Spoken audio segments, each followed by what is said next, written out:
தீபாவளி லேகியம் ஆக்சுவலாக ஃபஸ்ட்டு தீபாவளிக்கு வந்து முதல்ல வந்து மருந்து தான் பண்ணுவோம். தீபாவளி மருந்து பண்ணால் தான் ஐஸ்வர்யம், அதுதான் பண்ணணும் ஃபஸ்ட்டு அப்படின்ட்டு பழக்கம் எங்காத்தில். ஸோ எப்பயுமே ஃபஸ்ட்டு இது பண்ண ஆரம்பிச்சுட்டு அப்புறம் தான் பஷ்டம்லாம் பண்ணுறது. வெல்த்து அப்படின்றதுக்காக அப்படி சொல்கிறாங்களா, இதனால சொல்கிறாங்கன்னு தெரியாது. ஆனால் கண்டிப்பாக இதை பண்ணிவிடுவோம் நாங்கள். இது என்ன ரொம்ப சிம்பிள். நீங்கள் இது கிடைக்கல அது கிடைக்கலன்னு நினைக்காதீங்க. எது கிடச்சதை வச்சு பண்ணலாம். இப்போ நான் இருக்கிறது என்னென்னு எடுத்துட்டுருக்கேன்னா, நெய் எடுத்துட்டுருக்கேன், நல்லெண்ணெய் ஒரு கப் எடுத்துட்டுருக்கேன், தேன் ஒரு கப் எடுத்துட்டுருக்கேன், கசகசா. இது கசகசா கண்டிப்பாக எல்லோருக்கும் கிடைக்கும். இது வந்து என்னென்னா இந்த வால் மிளகுன்னு மிளகுல கொஞ்சம் லேசாக அப்படி கும்பமே இருக்குது. இது இல்லைன்னா நார்மல் மிளகும் எடுத்துக்கலாம். இது வந்து அது அரிசி திப்பிலி, குட்டி குட்டியாக அரிசி திப்பிலி. அப்புறம் 2 கிராம்பு எடுத்துட்டுருக்கேன், கொஞ்சம் ஏலக்காய், ஒரு 4 ஏலக்காய். ஸோ கசகசா, வால் மிளகு, ஏலக்காய், கிராம்பு, திப்பிலி, அரிசி திப்பிலி. அப்புறம் தனியா கொஞ்சம். அதுக்கப்புறம் வந்து இது வந்து சித்திரத்தை, இது வந்து கண்டன் திப்பிலி, திப்பிலி. இது வந்து ஜாதிக்காய் ஒன்று, ஜாதிக்காய். இது வந்து பரங்கிக்காய் சக்கை அப்படின்னா நல்லா உடச்சிட்டு தூளாக எடுத்துக்கணும், பரங்கிக்காய் சக்கை. இது வந்து இஞ்சி, நார்மல் இஞ்சி. இது வந்து சுக்கு. இந்த ஆக்சுவலாக பரங்கிக்காய் சக்கை சில இடத்துல இப்படி கிடைக்கும், சில இடத்துல அப்படியே கொஞ்சம் சீச்ச மாதிரி கிடைக்கும். இது வந்து எல்லாத்தையும் நல்லா தட்டின்ட்டு எல்லாத்தையுமே நல்லா வெந்நீர் நல்லா கொதிக்க வச்சு ஒரு 1 ஹவர். ஏன்னா எதுக்காகனா மெயினாக அரைக்கிறதுக்காக. அப்போல்லாம் ஆட்டுக்கல் அரைப்பா, இப்போ ஆட்டுக்கல் மிக்சியில் போடுறோம், மிக்சி பேடு உடையாமல் இருக்கிறதுக்காக. இது எல்லாத்தையும் நல்லா பொடியாக வந்து உலக்கி எடுத்து நல்லா தட்டின்ட்டு வெந்நீரில் நல்லா 1 ஹவர் ஊற வச்சுருக்கேன். நல்லா நைஸாக அரைச்சிக்கணும், அதான் முக்கியம். நைஸாக அரைச்சிட்டு அரைச்ச விழுது எவ்வளோ இருக்கோ அதுக்கு 1.5 பங்கு கருப்பட்டி போட்டுப்பேன். இல்லை வெல்லமும் போடலாம். இது 1.5 பங்கு போடும்போது கொஞ்சம் ஸ்வீட் இருக்கும், அதுக்காக. வேணான்னா 1.25 கூட போட்டுக்கலாம். வந்து இது போட்டுட்டு இது நல்லா ஃபஸ்ட்டு நல்லா அடுப்பில் வச்சு நல்லா வேகிற அளவுக்கு வெந்ததுக்கப்புறம் இந்த கருப்பட்டி நல்லா வடிகட்டி இந்த இதெல்லாம் அழுக்கெல்லாம் எடுத்துட்டு அதையும் போட்டு நல்லெண்ணெய் விட்டு கிண்டிட்டு அப்புறம் நெய் விட்டு கிண்டணும். இதுதான் வந்து ஒரு ப்ரொசீஜர். இன்னொரு ப்ரொசீஜர் எப்படின்னா, இதெல்லாம் கிடைக்கும்போது என்ன பண்ணலான்னா நல்லா தட்டிட்டு நல்லா அடுப்பில் நல்லா வறுத்துட்டு நைஸாக மிக்சியில் பொடி பண்ணி சளிச்சு பவுடராக வச்சுட்டு இதே மெத்தடில் பண்ணலாம். நான் தீபாவளிக்கு மட்டும் இப்படி அரைச்சி பண்ணுவேன். மிச்சனாலும் என்ன பண்ணுவேன்னா இதுமாதிரி அரைச்சி பவுட்ரு பண்ணி வச்சுட்டு கொஞ்சம் அப்போ வேறு கிண்டிக்கலாம். இது நல்லா கிண்டி 1 மாதம் வச்சு போனாலும் கெட்டு போகாது.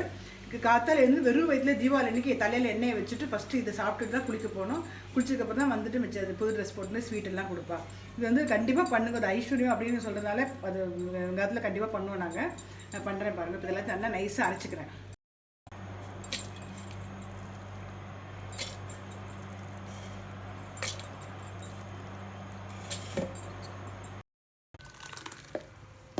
நான் நைஸாக அரைச்சுட்டேன். எவ்வளோ அளவுன்றதுக்காக இதில் கப்பில் விட்டு விட்றேன். நான் அடுப்பு வந்து சிம்லேயே வச்சுக்கோங்க.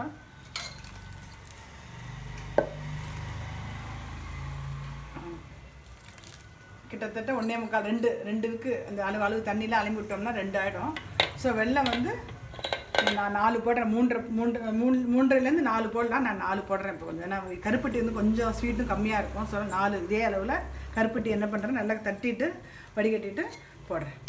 நல்லா வேகட்டும் ஃபஸ்ட்டு. இது வந்து இப்போ இது இருக்கு பார்த்தீங்கன்னா, அலம்பி விட்டுட்டு இது ஒரு 1/2 மணி நேரம் அடுப்பில் சிம்மில் வச்சு இல்லை மீடியமாக வச்சு கிண்டிகிட்டே இருக்கணும். இப்போ அலம்பி ஃபுல்லாக விட்டுறேன். ஒரு 2 டம்ளர் அளவுக்கு தண்ணி விட்டு நல்லா அலம்பி விட்டுருக்கேன். இது வந்து ஒரு 1/2 ஹவர் ஆகும். மீடியமாக வச்சு கொஞ்சம் கிண்டிகிட்டே இருக்கும். அது என்ன வெந்துடணும். அதெல்லாம் வெந்ததுக்கப்புறம் தான் நம்ம வந்து வெள்ளம் விடணும். இது ஆகட்டும். அந்த கருப்பட்டி நல்லா வடிகட்டிட்டு அதை விட்டுருக்கேன். அதுக்கப்புறம் 1 கப்பு நல்லெண்ணெய் எடுத்துட்டு இருக்கேன், சின்ன கப்பில். அந்த கப்பு நல்லெண்ணெய் ஃபுல்லாக அதையும் விட்டுட்டு கிண்டுறேன். கொஞ்சம் லேசாக கொதி எடுத்து பாருங்கள். அப்போ இந்த தேன் வச்சுருக்கேன் ஒரு டவரால், அந்த தேனையும் விட்டுருங்க.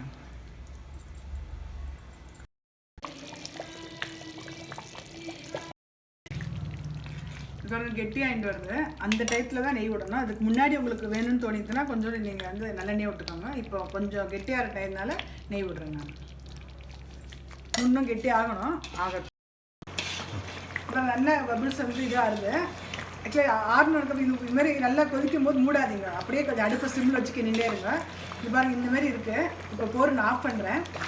ஆஃப் பண்ணிட்டு 1/2 மணி நேரம் அப்படியே ஆறுனதுக்கப்புறம் பார்த்தீங்கன்னா நல்லா கொஞ்சம் எடுத்து அல்வா பார்த்து வரும். இப்போ நான் ஆஃப் பண்ணிடுறேன். ஆஃப் பண்ணிட்டு 1/2 மணி நேரம் வச்சு காமிக்கிறேன் பாருங்கள்.